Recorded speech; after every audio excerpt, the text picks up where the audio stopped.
हरे कृष्णा। आप सभी भक्तों का श्रीमद् भागवतम कक्षा में स्वागत है। हम लोग नारद भक्ति सूत्र ग्रंथ से चर्चा करेंगे। चर्चा को आगे बढ़ाने से पहले आप सभी प्रार्थना दोहराइएगा। ओम नमो भगवते वासुदेवाय। ओम नमो भगवते वासुदेवाय। ओम नमो भगवते वासुदेवाय। नारायणं नमस्कृत्य नरं चैव नरोत्तमम् देवीं सरस्वतीं व्यासं ततो जयम् उदीरयेत्। नष्टप्रायेषु अभद्रेषु नित्यं भागवत सेवया भगवती उत्तम श्लोके भक्तिर्भवति नैष्टके। मुखं करोति वाचालं अंगं लङ्घयते गिरिं यत्कृपातमहं वन्दे श्रीगुरो दीनतारिणं श्रीचैतन्य ईश्वरम् परमानन्दमाधवम् कृष्णाय वासुदेवाय देवकीनन्दनाय च नन्दगोपकुमाराय गोविन्दाय नमो नमः। श्रीमद् भागवतम की जय। जगद्गुरु सर्वभूपाल जी की जय।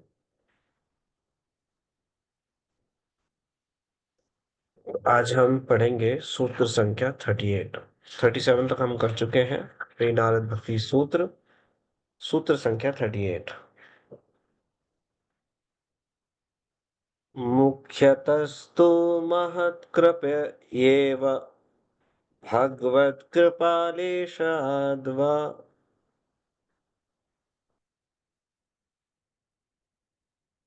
मुख्यतस्तु महत्कृपया एव भगवत्कृपालेशाद्वा।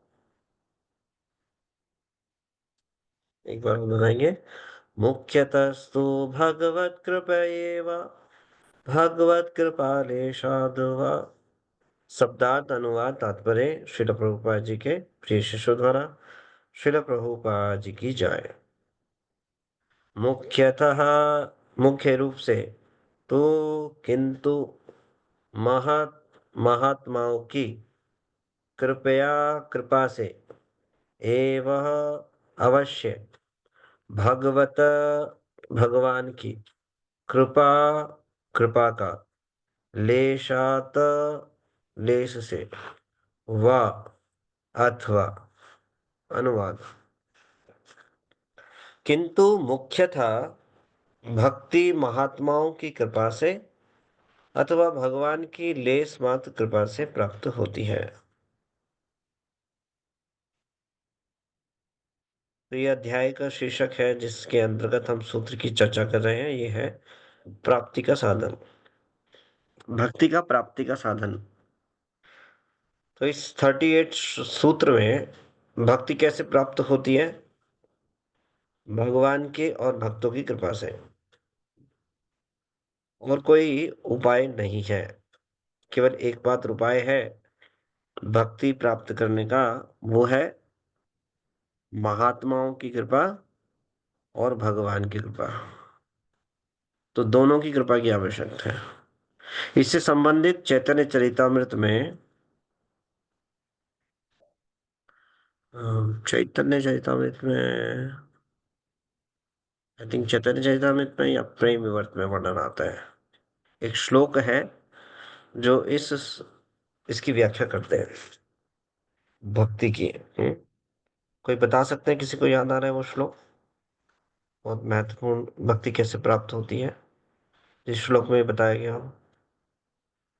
किसी को भी नहीं आता ये श्लोक? बहुत फेमस श्लोक है।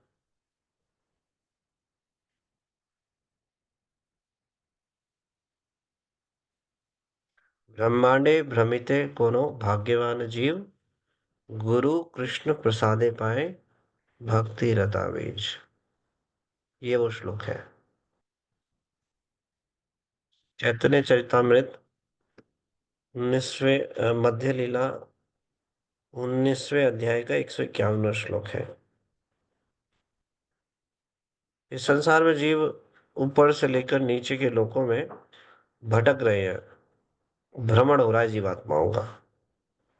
कैसे? एक योनि से दूसरी योनि में, एक लोक से दूसरे लोक में।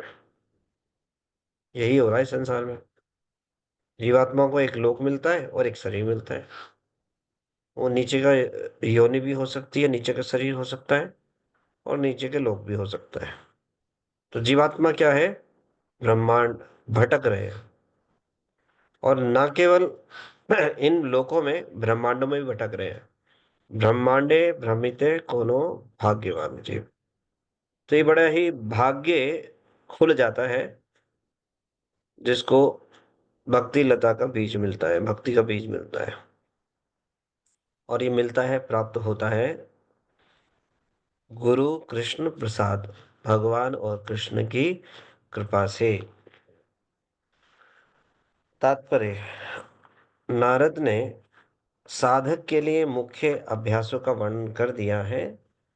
अब वे इस बात पर महत्व देते हैं कि भक्त केवल अपने प्रयास के बल पर सफल नहीं हो सकता, अपितु तभी सफल हो सकता है जब उसे कृष्ण के प्रतिनिधि की कृपा अथवा लेस मात्र सीधी भगवत कृपा हो। तो भक्ति में जो सफलता है वो केवल अपने प्रयास पे निर्भर नहीं है। भक्ति हमेशा प्रयास के साथ साथ कृपा पर भी आश्रित है। तो भगवान की उखल बंधन लीला से हम ये शिक्षा प्राप्त करते हैं कि भगवान आसानी से पकड़ में नहीं आते। यशोदा मैया ने अथक प्रयास के द्वारा भगवान को पकड़ा और उनको बांधा। तो भगवान बांधे नहीं जा सकते, लेकिन प्रेम ऐसी वस्तु है जो भगवान को बड़ा प्रेम प्रिय है। ये एक भजन आता है, मम मन मंदिर रहो निष्दीन, कृष्णा मुरारी, श्री कृष्णा मुरारी। इसमें एक लाइन आती है, प्रेम प्रदीप। तो भगवान जो है, प्रेम को भगवान को प्रेम जो है सबसे प्रिय है। भगवान कौन है? प्रेम पुजारी।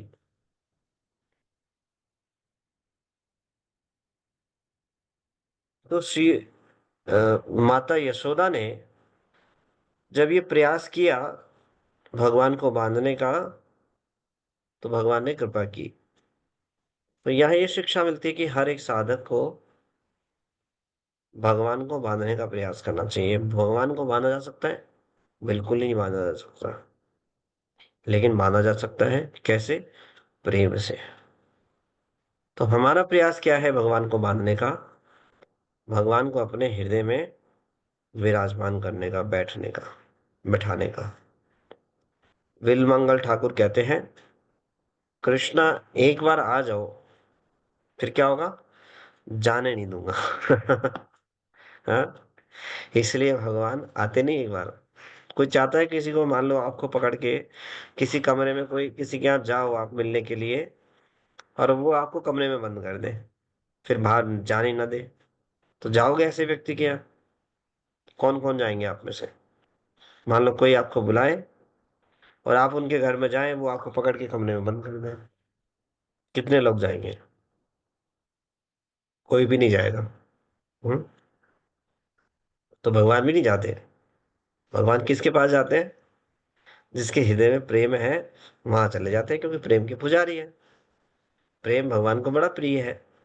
तो जिनके हृदय में भगवान के लिए प्रेम है, भगवान दौड़े चले आते हैं, भगे चले आते हैं उस हृदय में, और फिर कभी छोड़कर नहीं जाते। तो ऐसा कैसे हृदय होगा जिससे भगवान इसमें खींचे चले आए? हमारा हृदय बहुत हार्ड है, कठोर है। उसके पीछे कारण है 4 प्रकार के अनर्थ हमारे हृदय में विराजमान है।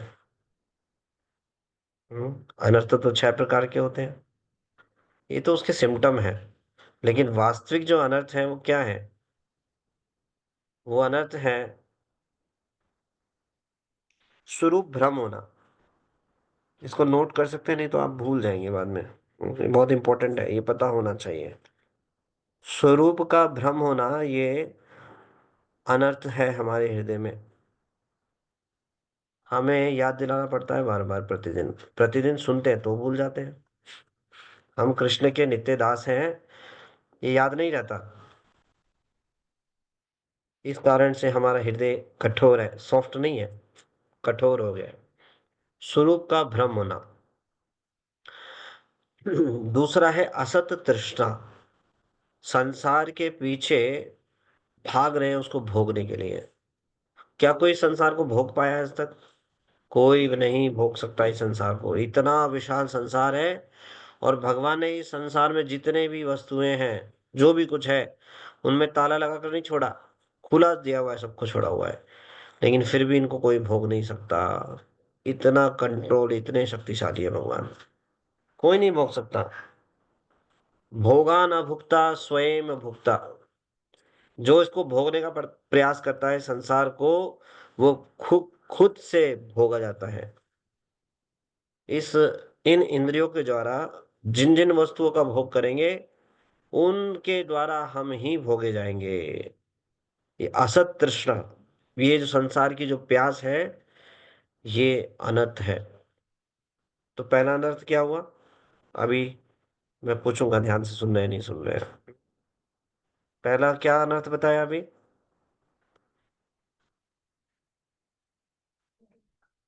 हैंड रेस कीजिएगा।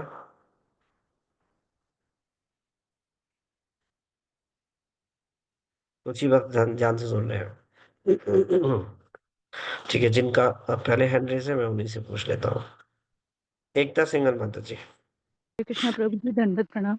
हरे प्रभु कृष्णा जी, धर्म। पहला अनर्थ है स्वरूप का भ्रम। हाँ, अपने स्वरूप का भ्रम होगा। ठीक है। जी जी। इसमें कोई कुछ ऐड करना चाहेंगे, प्रभु एक्सप्लेन जी, करना चाहे? प्रभु जी बताएं। हाँ, बता सकते हैं। प्रभु जी, हम कृष्ण के दास हैं, तो हमें ये भ्रम रहता है कि हम मनुष्य हैं, मतलब हम भगवान का अंश हैं, ये हम ये भूल जाते हैं। हमें भगवान की सेवा करनी है, ये हम भूल करके हम अपने आप को भी सब कुछ समझ के हम अपनी उसमें सेवा में और अपने आप में लग जाते हैं प्रभु जी। वेरी नाइस, धन्यवाद, थैंक यू। कृष्णा प्रभु जी। हरे कृष्णा। इसमें कोई कुछ ऐड करना चाहते हैं आप? हरे कृष्णा प्रभु जी, दंड प्रणाम प्रभु जी। हरे कृष्णा नाम। यस माता जी। प्रभु जी, इसी के कारण हमारे भगवान से बिछड़ना हुआ। हरे कृष्णा, दंड प्रणाम जी। इसके क्या समझ नहीं पाया, एक बार आप क्या बोले? भ्रम भ्रम दोबारा का बोले। होना, इसके कारण भगवान से हमारा बिछड़ना। प्रभु जी, बिछड़ गए हम भगवान से। अच्छा, हम भगवान से बिछड़ गए हैं। हाँ जी प्रभु चलिए, जी। ठीक है, ओके। दंड प्रणाम प्रभु जी। हरे कृष्णा प्रभु जी। हरे कृष्णा वृंदावन। प्रभु जी, भगवान से हमने बहुत ईर्ष्या करी है और हमने सोचा कि भगवान क्यों भोग रहे हैं, हम ही क्यों ना भोग सकते हैं इसको। इसलिए भगवान ने हमें जो है अपने धाम से एक अलग ये मटेरियल वर्ल्ड दिया है, ताकि हम आए पूरी करने के लिए आए। ये स्वरूप ब्रह्म के कारण ही। हरे कृष्णा प्रभु ऐसा जी। तो, हरे कृष्ण प्रभु जी। ऐसा एग्जैक्टली नहीं है एक्चुअल में।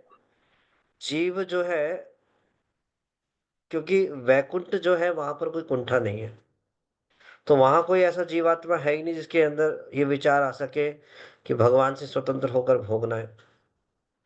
जीव आदि काल से है, जब से भगवान है।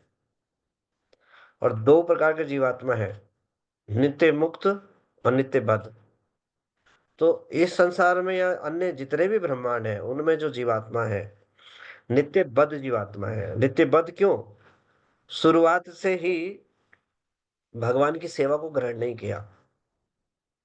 चित शक्ति है, जीव भगवान का अंश है, आनंद में है, हमेशा आनंदमयो अभ्यासात, लेकिन भगवान से विमुख है। भगवान की जो सेवा में है वो नित्य पार्षद है, भगवान के नित्य संगी है।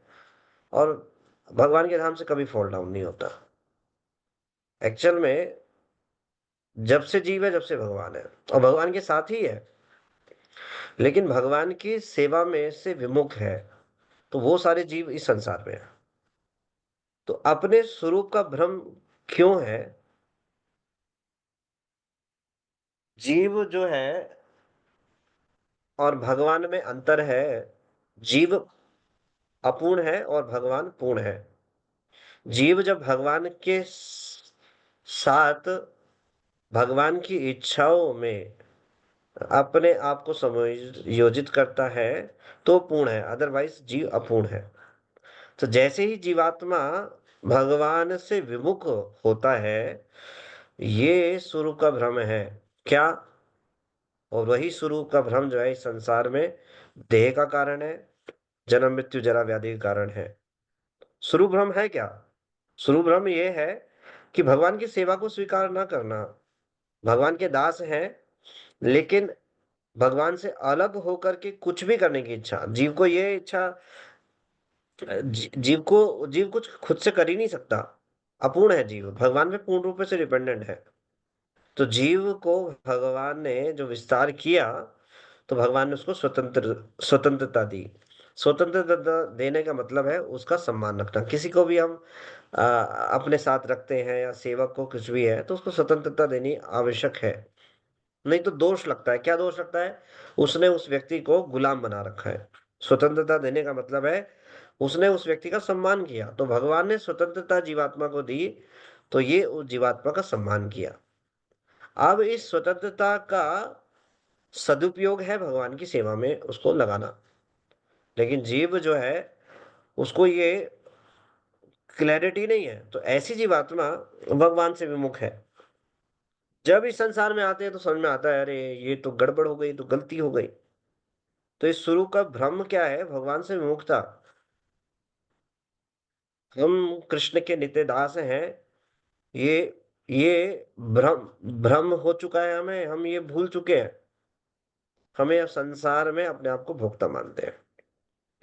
तो तीन प्रकार का जो है स्वरूप भ्रम है। एक तो परतत्व भ्रम, जिसमें ये जीव जो है इस विषय का ज्ञान नहीं होता उसको कि परम तत्व है कौन। तभी तो पता चलेगा मैं किसका दास हूं। पर तत्व है क्या? पर तत्व से संबंधित वो अपने आप को ही स्वामी मान लेता है, भोक्ता मान लेता है, ईश्वर मान लेता है, ब्रह्म मान लेता है। ये है पर तत्व का भ्रम। सर्व स्वरूप भ्रम तीन भ्रमों में इस प्रकार से प्रकट होता है। पहला, पर तत्व का भ्रम, वो अपने आप को ही ब्रह्म मान लेता है, अपने आप को भगवान मान लेता है, स्वामी मान लेता है। हाँ, अपने आप को ही भोक्ता मानता है। ये है परतत्व भ्रम। ये सब स्वरूप भ्रम के अंतर्गत ही आता है।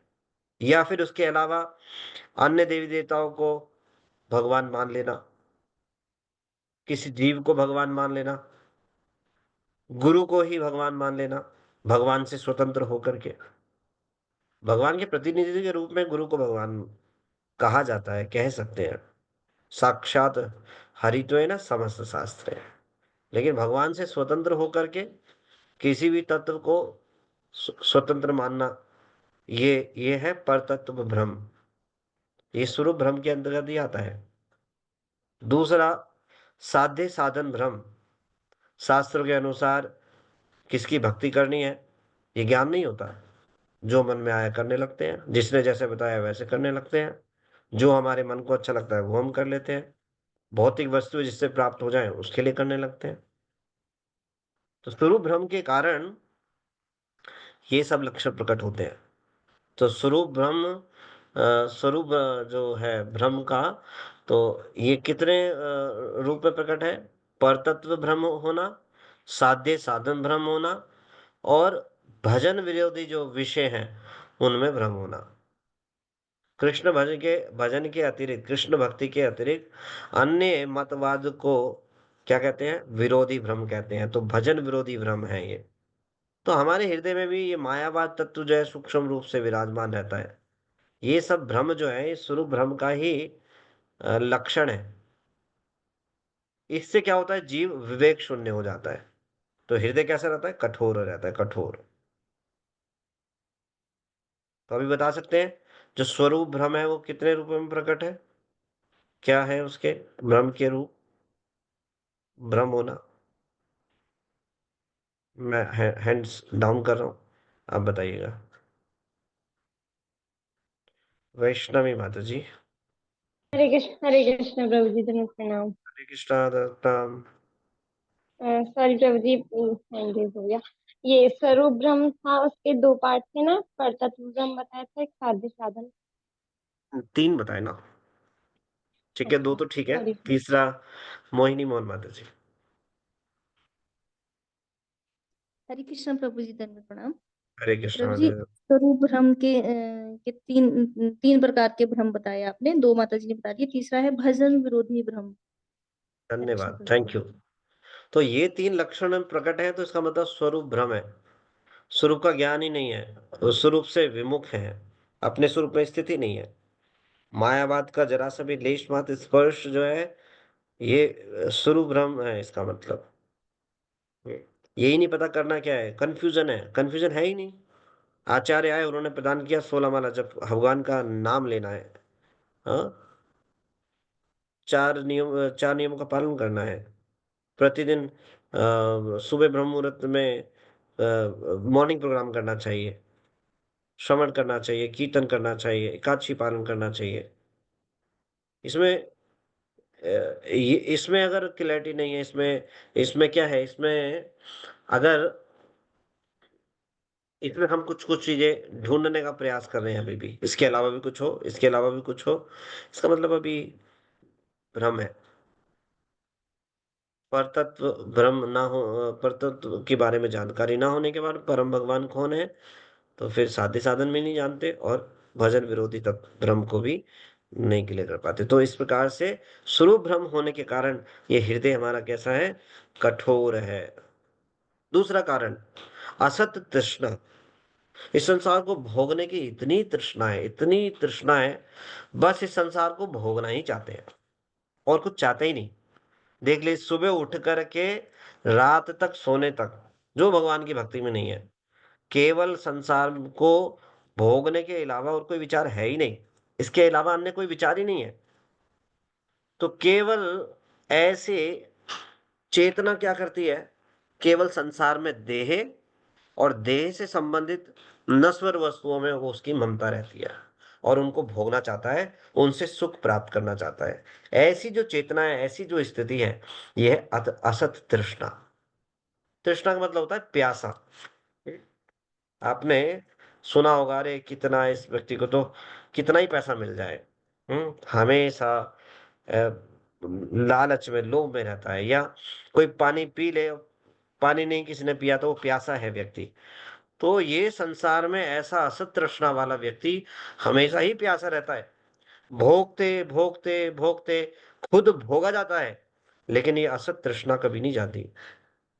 इसके कारण हृदय क्या होता है, कठोर रहता है, भगवान नहीं विराजमान होते ऐसे हृदय में।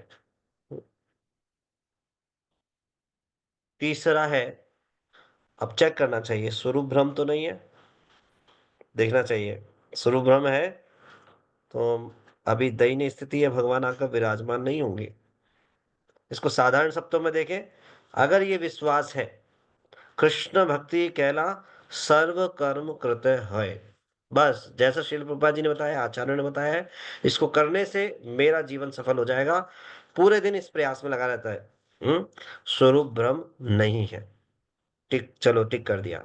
दूसरा असत तृष्णा, अभी भक्ति करते हुए भी संसार के पीछे भाग रहा हूं, ये दे दो, ये मिल जाए, इसको भोग लूं, उसको भोग लूं, इसका मतलब गड़बड़ है, भगवान नहीं आएंगे। तो इस पे काम करना है।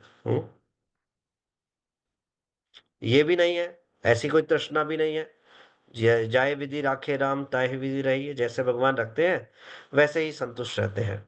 ब्रह्मभूत प्रसन्नात्मा न सोचती न कांक्षती, सम सर्वेषु भूतेषु मद भक्ति लभते प्राप। तो वो हर स्थिति में संभाव है। मात्रा स्पर्शेस्तु कौन्तेया शीतोषु सुख दुखदा, आगम पाइनो नित्या तांत्रिक भारता। जैसी भी स्थिति में ठाकुर जी रखते हैं, उसको सहन करते हुए भगवान के भजन करने का प्रयास करते हैं और संसार की चीजों के लिए कोई तृष्णा नहीं है। ये भी ठीक हो गया, चलो ठीक है। अब तीसरा है सावधान रहना चाहिए, वो है अपराध। ये दोनों का भी पालन कर रहे हैं लेकिन अपराध कर रहे हैं, तो ठाकुर जी हृदय में विराजमान नहीं होंगे, हृदय सॉफ्ट नहीं होगा। अपराध क्या क्या है, कोई बता सकते हैं? कितने प्रकार के अपराध होते हैं, कौन कौन से होते हैं? हम्म, आप पे से कोई बता सकते हैं? अपराध कितने प्रकार के हैं मुख्यतः? रस वल्लभा माता जी। जी 10 प्रकार के अपराध पड़े प्रभु जी भक्ति रसामृत सिंधु में। पहला जो है वो है भगवान के नाम में जिन्होंने अपना जीवन समर्पित कर दिया उन महाभागवतों की निंदा करना, और शिव ब्रह्मा देवी देवताओं के नाम को भगवान के समान अथवा उनसे समतंत्र समझना। और थर्ड है गुरु की अवज्ञा करना, उन्हें साधारण मनुष्य समझना। फोर्थ है वैदिक शास्त्रों अथवा प्रमाणों का खंडन करना। फिफ्थ हरे कृष्णा महामंत्र के जप की महिमा को काल्पनिक समझना। सिक्स्थ पवित्र भगवान नाम में अर्थवाद का आरोप करना। सेवन नाम के बल पर पाप करना। और एट्थ हरे कृष्ण महामंत्र के जप को वेदों में जो वर्णित है उसमें एक शुभ सकाम कर्मकांड के समान समझना अपराध है। और नाइन्थ जो अश्रद्धालु व्यक्ति होते हैं उनको हरिनाम की महिमा का उपदेश देना। और 10 जो भगवान के जप में पूर्ण विश्वास न होना, कि इतनी महिमा उनकी सुनी है भगवान के नाम की तो भी हम भौतिक आसक्ति बनाए रखें, तो ये अपराध है। Thank you, Hare Krishna. Thank you. और कोई बताना चाहता है अपराध के बारे में, कुछ ऐड करना चाहते हैं? तो अपराध जो है वो कई प्रकार के होते हैं। एक होता है नाम अपराध, नाम के प्रति होने वाले अपराध जो 10 माता जी ने बताए। सेवा अपराध, जो भगवान की सेवा करते हैं हम लोग, उसमें होने वाले 32 अपराध। और कुछ अपराध होते हैं धाम में अपराध। इन सब के प्रति सावधान रहना चाहिए, बहुत ही सेंसिटिव होना चाहिए। जब हम किसी से प्रेम करते हैं तो उस प्रेम का लक्षण प्रकट होता है डिटेलिंग से। मान लो किसी से प्रेम करते हैं तो बहुत डिटेल में इंफॉर्मेशन होती है उसके बारे में। सही बात है, गलत बात है? उसके बारे में बहुत डिटेलिंग इंफॉर्मेशन होती है। किसी भी संबंध में यदि प्रेम है तो उनकी बहुत ही डिटेल इंफॉर्मेशन एक दूसरे के पास होगी प्रेम के आदान प्रदान में। तो यदि प्रेम भगवान से प्रेम करना चाहते हैं तो फिर और डिटेल में जाना पड़ेगा। उस डिटेलिंग में क्या भगवान को अच्छा लगता है, क्या नहीं अच्छा लगता है, ये जानना चाहिए। क्या गुरु आचार्यों ने हमें करने के लिए कहा है, क्या नहीं कहा है, ये हमें इसको जानना चाहिए, उसको पालन करना चाहिए। तो ये भजन करते हुए इन सेवा अपराध, नाम अपराध, धाम अपराध से सावधान रहना चाहिए। ये भक्ति को नष्ट करने वाले हैं। नाम अपराध में सबसे भयंकर है वैष्णव अपराध। वैष्णव अपराधों में भी, और जो गुरु अपराध है ये और भयंकर है। गुरु तत्व में हम जनरली इसको ना समझने के कारण भेद बुद्धि रखते हैं और इसके कारण भी कई बार अपराध कर पड़ते हैं, और ये अपराध फिर जो है बहुत ही बड़ा रूप ले लेता है। गुरु तत्व को ठीक से ना जान करके अज्ञानता में हम अपराध करते हैं। गुरु तत्व है क्या? गुरु तत्व, अखंड गुरु तत्व एक ही है, वो है बलराम। वही गुरु बलराम तत्व जो है अनेकों विस्तारित रूपों में प्रकट होते हैं और वाणी रूप में भी विराजमान होते हैं। वाणी के रूप में वो किसी एक साधारण व्यक्ति से भी शिक्षा प्रदान कर सकते हैं, दे सकते हैं। तो उन्हें भी उतना ही आदर देना पड़ेगा। शिक्षा किसी भी प्राप्त की जा सकती है, नए भक्त से, छोटे भक्त से। हाँ, कोई छोटा बच्चा हो, नया भक्त हो, वो भी हमें शिक्षा प्रदान कर सकता है। भगवान के माध्यम से ये हमें प्रकट कराया जाता है। और इसका एक फॉर्मल प्रोसेस भी है। आचार्य गुरु परंपरा में प्रमाणित गुरु से दीक्षा लेना। साथ ही साथ ये भी जानना चाहिए कि जितने भी आचार्य हैं, गुरु हैं, उनको उनमें भेद बुद्धि नहीं रखनी चाहिए। ये मेरा गुरु, ये उसका गुरु, ये उस संप्रदाय का गुरु, उस संप्रदाय, ऐसे ऐसे भेद बुद्धि नहीं रखनी चाहिए। हमें पालन सजातीय स्निग्ध भक्तों का करना चाहिए संग। श्रील रूप गोस्वामी बताते हैं सजातीय भक्तों का संग करना चाहिए। जिन आचार्यों के हम इंस्ट्रक्शन पालन कर रहे हैं उन्हीं भक्तों का संग कर रहे हैं मुख्यतः, लेकिन सम्मान सभी का करना चाहिए और गुरु तत्व जो भी है उनको सम्मान सही रूप से देना चाहिए। तो ये जो अपराध है ये हमारे हृदय को कठोर बना देते हैं, प्रीति से दूर कर देते हैं। अपराध का अर्थ क्या है? अपगता राधा यस्मात् इति अपराध। जिस कार्य से भगवान के जो प्रति है, राध मतलब प्रीति, वो दूर हो जाए, उसको बोलते हैं अपराध। तो ये सारे कार्य हैं जिसमें भगवान के भक्तों के चरणों में और भगवान के चरणों में अपराध। तो मुख्यतः दो ही हैं, भक्तों के चरणों में अपराध और भगवान के चरणों में अपराध। यही प्रकट होते हैं 10 नाम अपराध के रूप में, सेवा अपराध के रूप में और धाम अपराध के रूप में। तो सावधान रहना चाहिए, भक्तों के संग में जाए, भगवान के संग में जाए और धाम के संग में जाए तो बहुत ही सावधानी से जाना चाहिए। कैसे जाना चाहिए? जैसे कोई व्यक्ति अग्नि के पास जाता है, अग्नि से ज्यादा दूरी बनाएंगे तो भी प्रॉब्लम है, बहुत ज्यादा नजदीक जाएंगे तो वो भी प्रॉब्लम है। इसीलिए बहुत ही सावधानी से जाना चाहिए वैष्णवों के संग में। भौतिक चेतना, भौतिक आदतों, इनको दूर रखकर जाना चाहिए।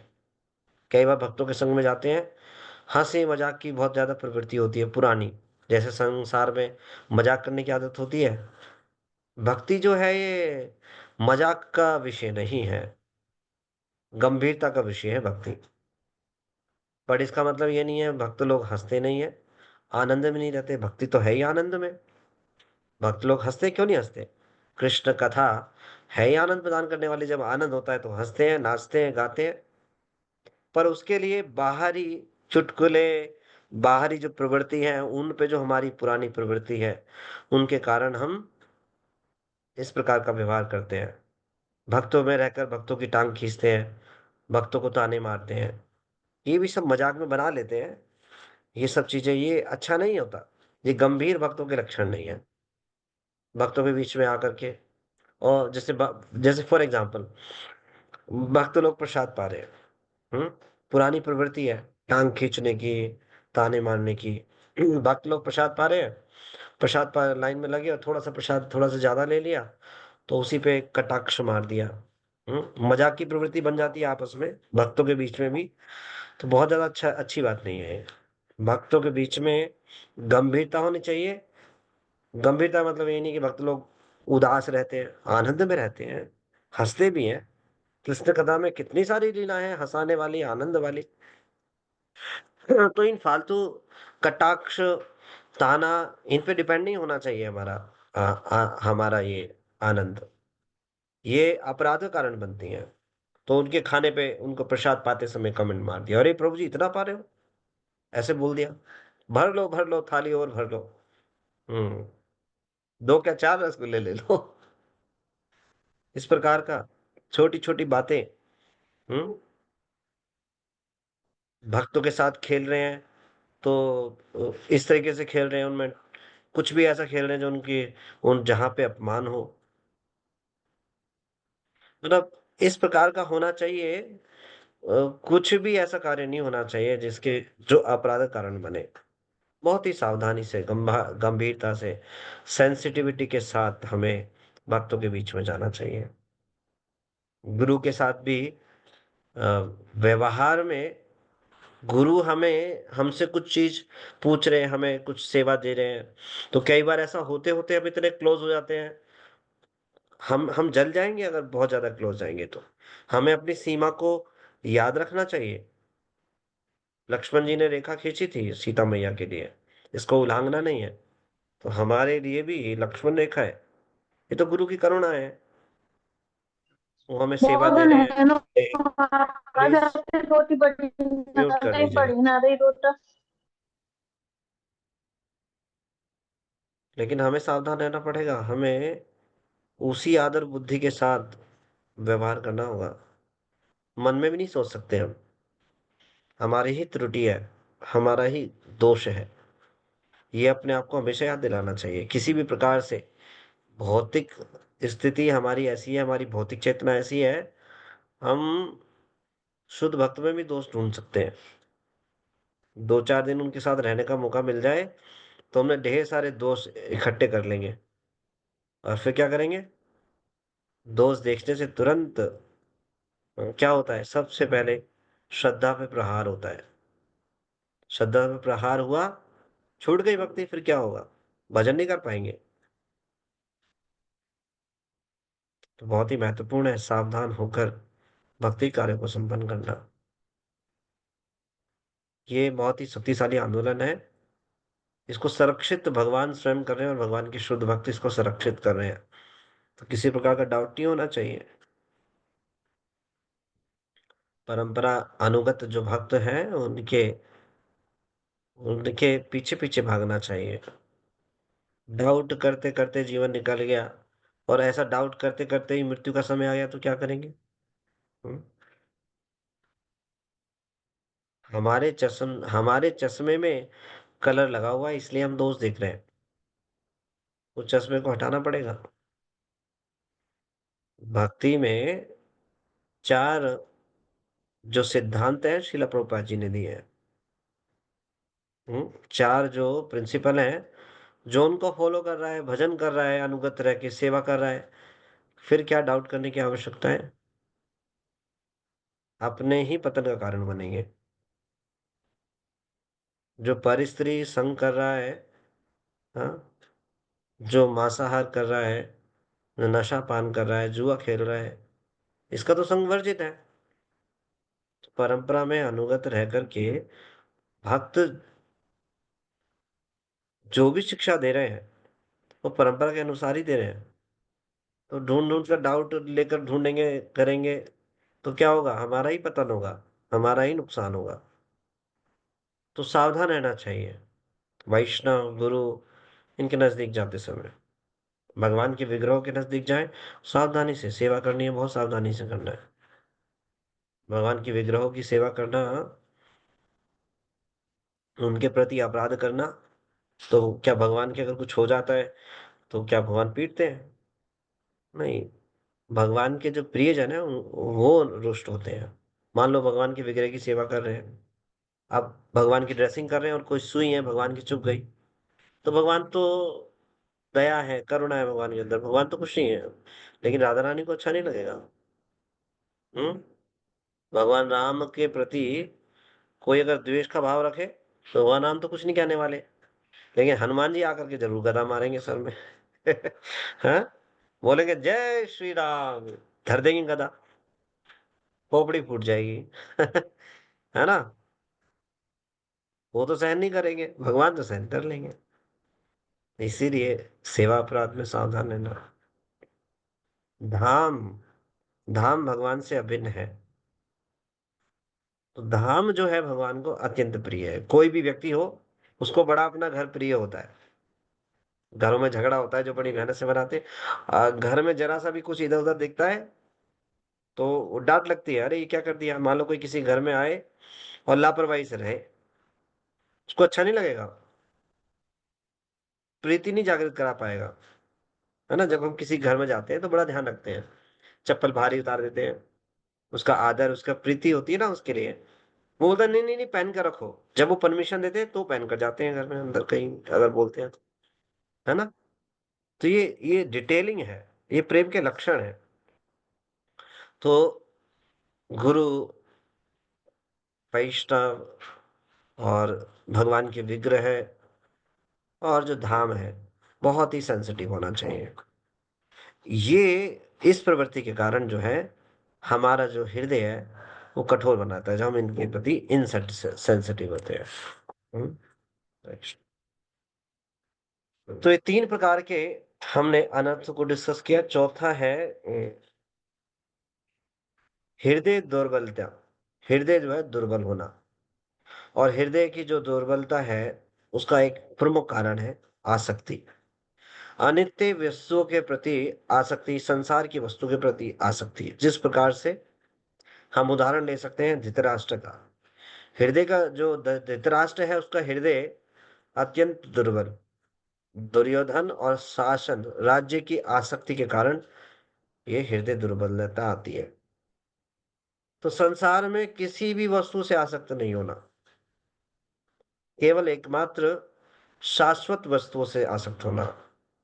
भगवान, उनके भक्त और भक्ति, इनसे आसक्त होना चाहिए। जब साधु संग में रहकर कृष्ण भक्ति का अनुसरण किया जाता है तो इस हृदय दुर्बलता से मुक्त हो जाते हैं। तो इनको त्याग करके, इन अनर्थ को त्याग करके हम इस हृदय को क्या बना सकते हैं? सॉफ्ट मक्खन की तरह बना सकते हैं। तो आज हम यहीं तक चर्चा करेंगे आप सभी। तो हम इसको आगे पढ़ेंगे अगले जब भी अवसर मिलेगा। तो आज यहीं पे विराम देंगे। इन चारों अनर्थ को और डिटेल में हम डिस्कस करेंगे। आप सभी भक्तों का धन्यवाद। आज मैं थोड़ा सा जल्दी वाइंड अप कर रहा हूँ, निकलना भी है। आप सभी भक्तों का धन्यवाद। Thank you so much. किसी का कोई प्रश्न है आज की चर्चा से तो हैंड रेज कर सकते हैं, या कोई टीका टिप्पणी तो। अनूप ठाकुर प्रभु जी। प्रभु जी, तृष्णा और इच्छा में क्या डिफरेंस रहता है? तृष्णा और इच्छा में कोई डिफरेंस है प्रभु जी? इच्छा में ऐसा है कि इच्छा परिवर्तित हो सकती है। एक इच्छा भी पिज्जा खाने की है, कुछ देर बाद रसगुल्ला खाने की हो गई। तृष्णा है, रसगुल्ला के लिए प्यास ही नहीं खत्म हो रही खाने की, है ना। तृष्णा मतलब इसे, इसको बोले हैं असत तृष्णा। इस संसार की वस्तु, सभी वस्तुओं के प्रति असत तृष्णा, जो बिल्कुल छूट ही नहीं रही, बिल्कुल प्यास है। कितना ही करे, लिए जा रहे लिए जा रहे हैं, लेकिन प्यास है। हाँ, ऐसा। एक इच्छा है जो पूरी हो गई, उसके बाद तृष्णा आती है ना प्रभु जी? इच्छा, इसको ऐसा समझिए, मान लो मैं एग्जांपल देके समझा रहा हूँ अभी। जैसे कोई भी एक इच्छा है, एक विशेष प्रकार की, एक टाइम पर एक इच्छा हो सकती है, दूसरे टाइम पे दूसरी इच्छा हो सकती है। जनरली ऐसी होता है। लगातार एक ही वस्तु की इच्छा नहीं होती, क्योंकि हमारी जो इंद्रियों की जो भोगने की प्रवृत्ति है उसमें जो हमें इंद्रियों की वस्तुओं को, विषयों को भोग करके जो आनंद मिलता है वो निरंतर घटता है। जैसे फॉर एग्जांपल रसगुल्ले की इच्छा हुई, रसगुल्ला खाया, खाते खाते खाते खाते अब वो उसकी जो इच्छा है वो घटते घटते बिल्कुल खाने का मन नहीं करेगा, डाउन हो जाएगा। समझ पा रहे हैं आप ये बात? जी ठीक है। प्रभु जी, जी प्रभु जी। तो ये हो गई इच्छा। तो इच्छा का ये प्रवृत्ति है कि वो एक इच्छा के बाद दूसरी इच्छा होती है। लेकिन तृष्णा ऐसी है जो उसके अलावा और कुछ सोचता ही नहीं, उसकी प्यास बनी हुई है निरंतर। समझ रहे हो? हम्म। तो तृष्णा की जब बात आती है तो संसार, पूरे संसार के प्रति तृष्णा, एक पर्टिकुलर ऑब्जेक्ट के बारे में नहीं बोलेंगे, संसार के प्रति भोगने की जो तृष्णा है वो वैरायटीज में इच्छाओं के रूप में प्रकट होती है। ये है इसका। मतलब इच्छा इज बिट बिनाइन, मतलब ज्यादा। अगर एक इच्छा है किसी के मन में, पर वो उसके प्रति इतना ज्यादा मतलब आसक्त नहीं है कि चलो पूरी हो गई तो हो गई, नहीं तो चलो ठीक है, तो वो क्या तृष्णा है प्रभु जी? देखिए, इच्छा स्वतः ही एक तृष्णा का पार्ट है। भौतिक संसार की इच्छा करना तृष्णा का ही एक अंग हो गया, असत तृष्णा का। संसार को भोग रहे हैं, किसमें भोग रहे हैं? अलग अलग इच्छाओं के रूप में। ये जी अंतर है। प्रभु जी। समझ गए आप? जी प्रभु जी, इसका पूछने का मेरा औचित्य ये था प्रभु जी, मैं एक इसका काउंटर क्वेश्चन करना चाह रहा था कि जैसे आप में कोई इच्छा है, कोई मन में इच्छा है आपके, लेकिन आप में ये भाव भी है कि जाहि विधि राखे राम ताहि विधि रही है, ये वाला भाव भी है कि ठीक है कि ये मेरी इच्छा है, परंतु ठाकुर जी जैसा चाहेंगे वैसा होगा, उसको मैं एक्सेप्ट करूँगा। तो क्या इस तरह से भी क्या ठाकुर जी हृदय में प्रकट होने की बाधा है? इसमें कोई दोष नहीं माना जाएगा, क्योंकि इच्छा स्वाभाविक जो जीव है वो चेतन है, उसके अंदर इच्छा आना स्वाभाविक है।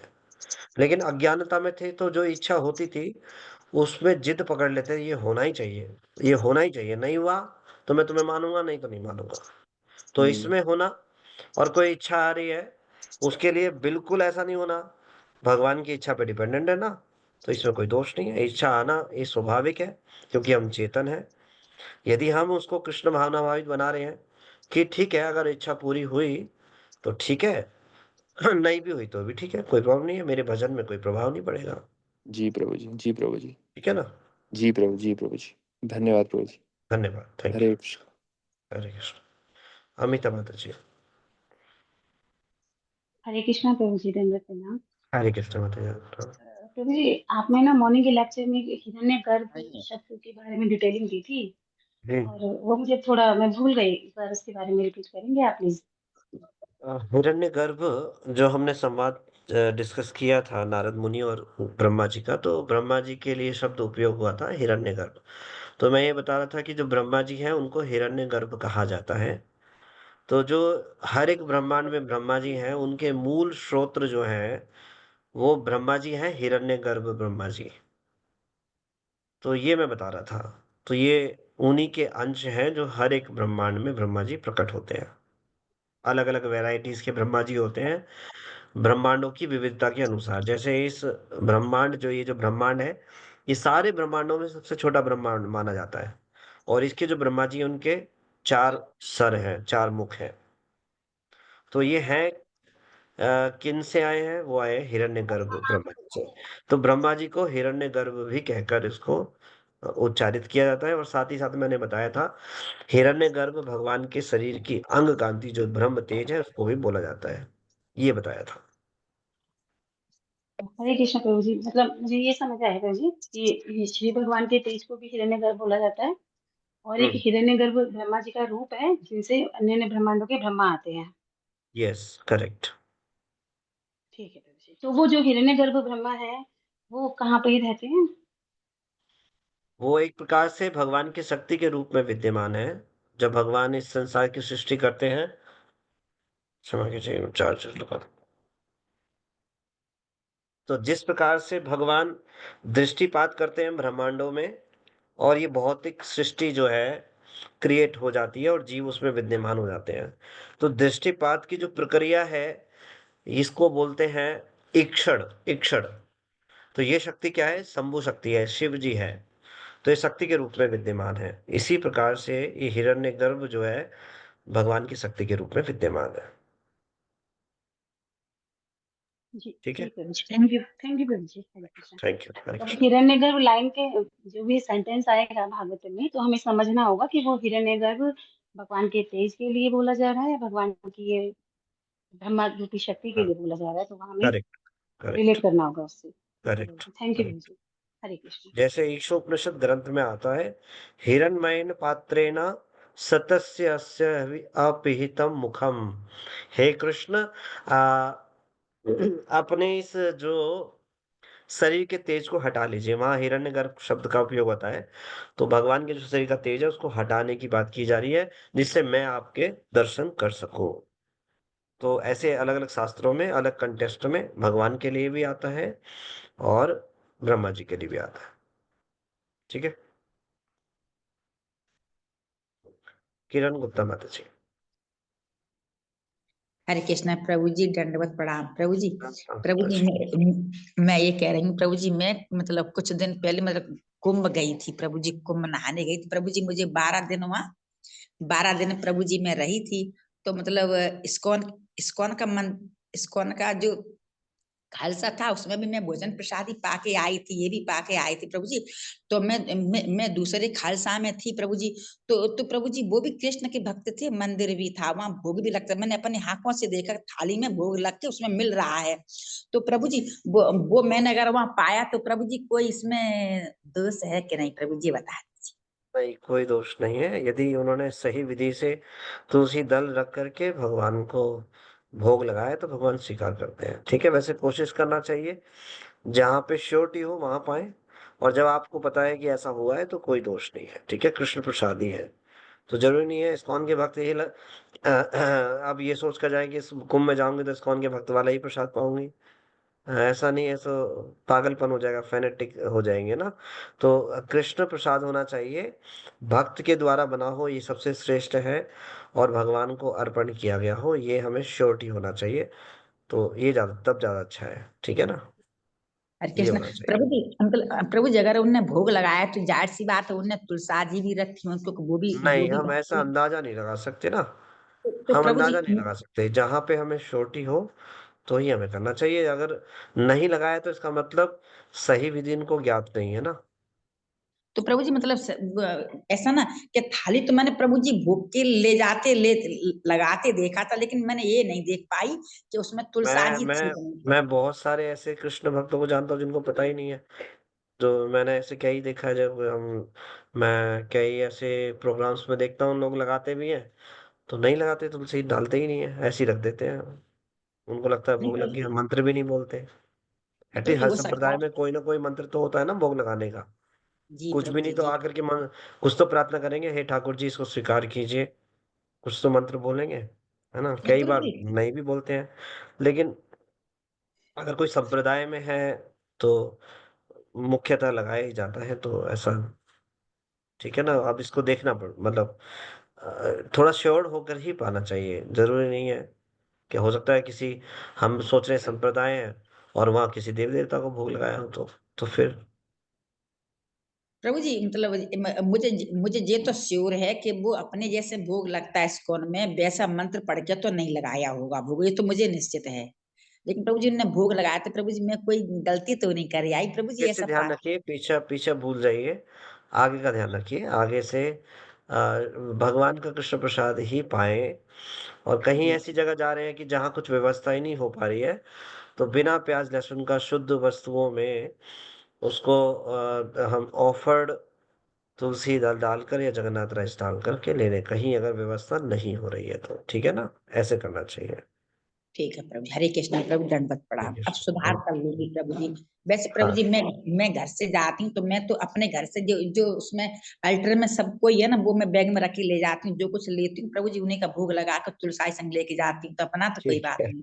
लेकिन ये बाहर ठीक है। करके मैं गलती आई हूँ प्रभु जी, अब गलती नहीं करूंगी दोबारा। हरे कृष्ण प्रभु जी, दंडवत प्रणाम। हरे कृष्ण। Thank you. नेत्र सिंह प्रभु जी। प्रभु जी, मैं अभी तो पूर्ण रूप से तो छोड़ा माला ही कर पा रहा हूँ, बाकी हम्म और काम तो नहीं कर पा रहा हूँ। पर हम्म मैं पहले पूजा करता था, स्टार्टिंग में तो प्रभु के दर्शन हो जाते थे। हम्म पर अब कुछ कालापनी नजर आता है जब आंखें बंद करते हैं। हम्म। चिंता मत कीजिए, कई बार क्या होता है आप देखेंगे,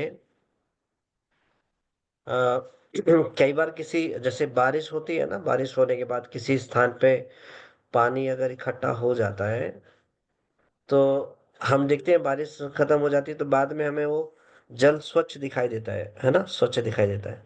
लेकिन थोड़ा भी उस जल जी। को हिलाते हैं तो बिल्कुल मटमैला हो जाता है वो ना, होता है ना। हाँ जी। तो ऐसे ही हमारे चित्त में ना, जब तक हम भगवान की भक्ति से नहीं जुड़े हैं, अन्य विधि उपासनाओं से जुड़े हैं, प्रॉपर परंपरा के माध्यम से जो विधि है उससे नहीं जुड़े हैं, तो हमें दिखता है कि हमारा चित्त जो है बड़ा सतोगुणी है, और हमें भगवान के दर्शन भी हो जाते थे, ये सब चीजें। तो इससे घबराना नहीं चाहिए। जब हम भक्ति हाँ करते हैं जी। तो हमारे चित्त में जो बहुत सूक्ष्म रूप से जो अ, दूषित भाव है, या ऐसी चेतना है जो भगवान के पास जाने में या उनके प्रति प्रेम को जागृत करने में बाधा है, वो सब चीजें धुलती हैं। तो इसको आप ऐसे ही अच्छा करते रहिए। और ठाकुर जी को अलग से देखने की आवश्यकता नहीं है। पहले तो आप ऐसे ध्यान में देखते थे, अभी तो ठाकुर जी सामने विराजमान है। पहले तो ये हमें समाज में सही ज्ञान ना होने के कारण भगवान के पास जा रहे हैं, सामने भगवान विग्रह खड़े हुए हैं, आंख बंद करके प्रार्थना कर रहे हैं। आंख बंद करने की क्या जरूरत है, ठाकुर जी तो सामने है। तो ऐसे ध्यान करने की क्या आवश्यकता है। तो ठाकुर जी को जब सामने दर्शन विराजमान है भगवान जी के, भगवान के चित्रपट हो, विग्रह हो, तो भगवान साक्षात विराजमान है। इस भाव से हमें ग्रहण करना चाहिए। और जब हमें भगवान सामने ही दिखाई दे रहे हैं तो फिर हमें आंख बंद करके ऐसे ध्यान करने की आवश्यकता ही नहीं है। नाम जप को आंख बंद करके करने की आवश्यकता ही नहीं है। आंख खोल करके मुंह से उच्चारण करें, कान से सुने। इससे पूरा चित्त शुद्ध होगा, भगवान का प्रेम प्राप्त होगा। और भगवान के दर्शन की बात है तो भगवान विग्रह रूप में विराजमान है, जब चाहे दर्शन करो। ठीक है, ठीक है, थैंक यू। और जितना कर पा रहे हो वो बहुत अच्छा है, धीरे धीरे आगे बढ़ते रहिए। ठीक है, 16 माला कर रहे हैं, कंठी माला धारण करिए, तिलक लगाइए। जैसे जैसे आप अपने अनुसार बढ़ सकते हैं उतना प्रयास करते जाइए। ठीक है, धन्यवाद धन्यवाद प्रभु जी, थैंक यू। दंडवत प्रणाम। प्रणाम। पुष्पा माता जी। हरे कृष्णा प्रभु जी, दंडवत प्रणाम। हरे कृष्णा माता जी।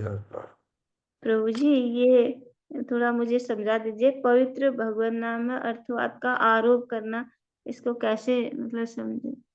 पवित्र भगवान नाम में अर्थवाद का आरोप करने का अर्थ ये है कि जो भगवान के नाम का जो अर्थ है उसका कोई अलग अर्थ निकालना, या कोई उसका अर्थ बताया है तो उसमें दोष निकालना, ये अर्थवाद का आरोप इस पे लगता है। ठीक है, अलग से कोई अर्थ निकालने की जरूरत नहीं है। हरे कृष्ण महामंत्र जो है ये एक बहुत सुंदर प्रार्थनाएं है। हे श्रीमती राधा रानी, मुझे भगवान की सेवा में लगाइए, मुझे कृष्ण की सेवा में लगाइए, बस ये प्रार्थना है सिंपल लैंग्वेज में अगर इसको बोले। बाकी इसका तात्पर्य श्रील प्रभुपाद जी ने लिखा है, हरे कृष्ण महामंत्र का अर्थ क्या है उसको हम पढ़ सकते हैं। वैष्णव अब भजन जो वैष्णव पदावली है उस बुक में ही मिल जाता है। नहीं तो कोई भक्त की निवास हो तो वो ग्रुप पे डाल दीजिए। ठीक है, जी प्रभु जी, बहुत बहुत धन्यवाद प्रभु जी। आज सुबह यही सोची थी, मेरा इतना हृदय कठोर है, क्या है पता नहीं। आज आपने उसी पे लेक्चर दिया, मुझे बहुत अच्छा लगा प्रभु जी। पता नहीं हम लोग भगवान की कृपा है, भगवान की कृपा है, भगवान प्रेरणा देते हैं और लेक्चर के माध्यम से बहुत सारी शिक्षाएं या हमें हमारे संबंधित जानकारी मिल जाती है। थैंक जी यू, प्रभु जी, बहुत बहुत धन्यवाद प्रभु जी, धन्यवाद। Thank you so much. Diksha Sharma माता जी। हरे कृष्णा प्रभु जी, दंडवत प्रणाम प्रभु जी। प्रणाम माता जी। प्रभु जी, ये जो आपने पहला बताया प्रभु जी, मैं थोड़ा सुन नहीं पाई प्रभु जी, सॉरी। स्वरूप का भ्रम, इसका जो तीसरा बताया प्रभु जी आपने, भजन विरोधी भ्रम प्रभु जी, भजन ये थोड़ा। विरोधी भ्रम, भजन विरोधी जो भ्रम है वो क्या है? अ, भजन के बिल्कुल विपरीत है, भजन को नष्ट करने वाला। ये क्या है? मायावाद की जो भावना है।